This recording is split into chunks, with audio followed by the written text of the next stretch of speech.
Hello friends, welcome back to my channel visual art history Mahi S. Friends, आज हम तुझके बाबरी के बारे में बात करेंगे। जब हम मुग़ल कला के बारे में पढ़ते हैं तो अक्सर क्वेश्चंस आते हैं कि तुझके बाबरी किसका है। तुझके बाबरी का दूसरा नाम है बाबरनामा। वो भी क्वेश्चन आ जाता है कि बाबरनामा किसने लिखा है। तो इसलिए आज हम इसके बारे में डिटेल में पढ़ेंगे।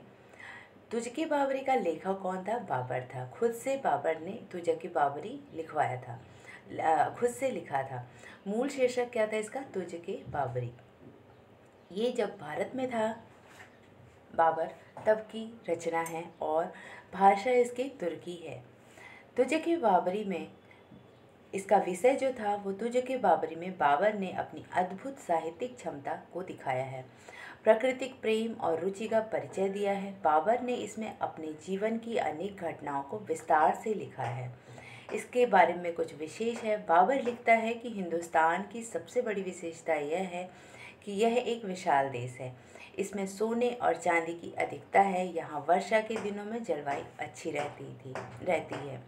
तुझके बाबरी अथवा बाबरनामा, जिसको दूसरा नाम बाबरनामा बुलाया जाता है, भारत में मुगल साम्राज्य के संस्थापक बाबर की आत्मलिखित जीवनी है।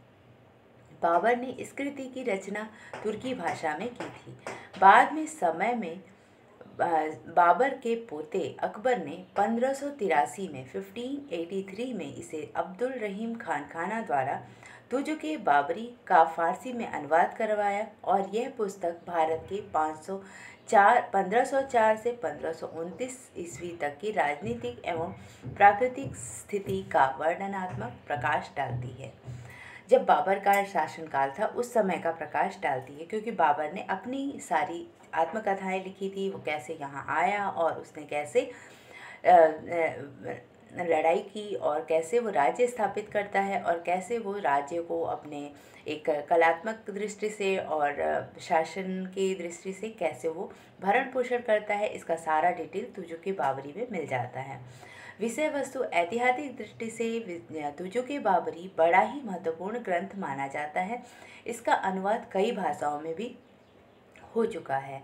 इसकी ये विशेषता है कि बाबर ने इसमें अपने चरित्र का इतना रोचक चित्र प्रस्तुत किया है कि इसे पढ़ने वाला आश्चर्य में पड़ जाता है। बाबर ने इसमें अपने जीवन की अनेक घटनाओं को विस्तार से लिखा है। तुझके बाबरी में बाबर ने अपने उज्बेकिस्तान की फरगना वादी में गुजारा हुआ बचपन और यौवन, बाद में अफगानिस्तान और भारतीय उपमहाद्वीप पर आक्रमण और कब्जा और अन्य घटनाओं का भी विवरण यहाँ पर दिया है। उसने हर क्षेत्र की भूमि, राजनीति, अर्थव्यवस्था, प्राकृतिक वातावरण, शहरों, इमारतों, फलों, जानवरों इत्यादि का भी उल्लेख किया है। इस ग्रंथ में कुछ फारसी भाषा के छोटे छोटे छंद भी आते हैं। हालांकि फारसी बोलने वाले इसे समझने में कठिनता महसूस करते हैं। यद्यपि चुगताई भाषा विलुप्त हो चुकी है और आधुनिक उज्बेक भाषा उसी की वंशज है और उसे बोलने वाले उज्बेक लोग तुझके बाबरी पढ़ सकते हैं। इस कविता को चुगताई और उज्बेक भाषाओं के साहित्य का एक महत्वपूर्ण अंग माना जाता है। तुझके बाबरी न सिर्फ बादशाह बाबर के अनुभवों का दर्पण है बल्कि तत्कालीन समाज के बारे में दस्तावेज भी है। तुझके बाबरी में बाबर ने अपनी अद्भुत साहित्यिक क्षमता, प्राकृतिक प्रेम और रुचि का परिचय दिया है, जिसे पढ़कर ही जाना जा सकता है। इस पुस्तक से यह पता चलता है कि स्थितियों ने बाबर को भले ही योद्धा बना दिया था, किंतु उसके अंदर भी एक सुरुचिपूर्ण कला प्रेमी व्यक्तित्व मौजूद था।